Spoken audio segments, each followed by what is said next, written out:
এটা পুরোটাই একটা ভুয়ো খবর। এরকম কোনো বিজ্ঞপ্তি পশ্চিমবঙ্গ সরকারের তরফ থেকে আমাদের কাছে এসে পৌঁছায়নি।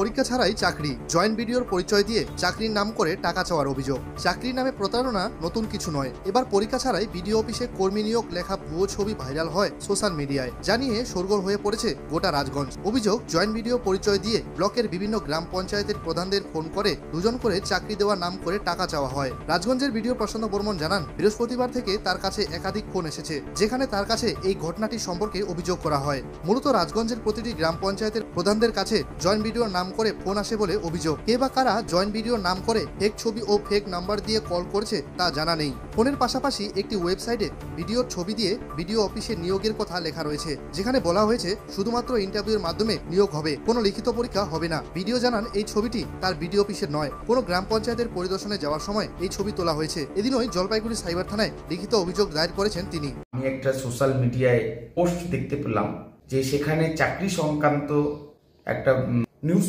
পাবলিশ করা হয়েছে। পাবলিশ করেছে MD 360 নিউজ, 26শে জানুয়ারি 5:35 PM।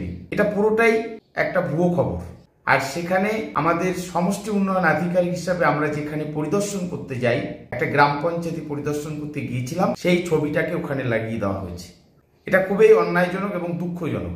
এবং আমি সমস্ত ভাই বোনদের বলবো, রাজগঞ্জের এবং পশ্চিমবঙ্গের এরকম কোনো বিজ্ঞপ্তি পশ্চিমবঙ্গ সরকারের তরফ থেকে আমাদের কাছে এসে পৌঁছায়নি। এর সাথে সাথে এই কথাটাও বলতে চাই, ব্লক প্রশাসন কোনো রকম রিক্রুটমেন্টের দায়িত্বে থাকে না, সমস্তটাই কোনো না কোনো কমিশনের মাধ্যমে রিক্রুটমেন্ট হয়। তাই ভাই বোনদের বলবো, এর জন্য তোমরা এই সব প্রতারণা চক্রে পা দেবে না। পারলে এই প্রতারণা চক্রকে আমাদের হাতে তুলে দাও, ধরে তুলে দাও। আমরা প্রয়োজনীয় ব্যবস্থা করব। তাদেরকে কোথায় পাঠাতে হয়, কোন জেলে পাঠাতে হবে, তার ব্যবস্থা আমরা প্রশাসক হিসাবে করে দেব। এবং এর সাথে সাথে আরেকটা কথা আমার মনে হচ্ছে, যেহেতু রাজগঞ্জে আমি দায়িত্ব নেওয়ার পর থেকে বাড়ি বাড়ি পরিষেবাগুলো পৌঁছে দিচ্ছি এবং রাজগঞ্জকে এগিয়ে নিয়ে যাওয়ার চেষ্টা করছি, গ্রাম পঞ্চায়েতের সমস্ত মেম্বার প্রধান থেকে শুরু করে গ্রাম পঞ্চায়েতের সমস্ত কর্মচারীদেরকে আমরা একসাথে কাজ করে হাতে হাত মিলিয়ে এবং জেলার DM ম্যাডামের নির্দেশক্রমে আমাদের রাজগঞ্জকে এগিয়ে নিতে হবে, 1 নম্বর ব্লক বানাতে হবে। এইটাকে মাথায় রেখে যেভাবে আমরা উন্নয়নের দিকে কাজ করছি, মাটিতে নেমে কাজ করছি, সেটাকেই কালিমালিপ্ত করবার, আমাকে চেষ্টা করবার একটা চক্র এখানে মাথা ঘামাচ্ছে।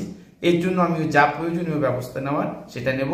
আবারও বলবো, এরকম কোনো বিজ্ঞপ্তি বেরোয়নি যেখানে আমাদের ছবি লাগানো হলো। এটা খুবই দণ্ডনীয় অপরাধ। আমি এই সোশ্যাল মিডিয়ায় যে খবর বেরিয়েছে তার জন্য যেখানে যেখানে আমাদের FIR করা দরকার আছে, আমরা FIR লঞ্চ করে আমরা ভাই বোনদেরকে সুরক্ষিত রাখতে চাই। Thank you.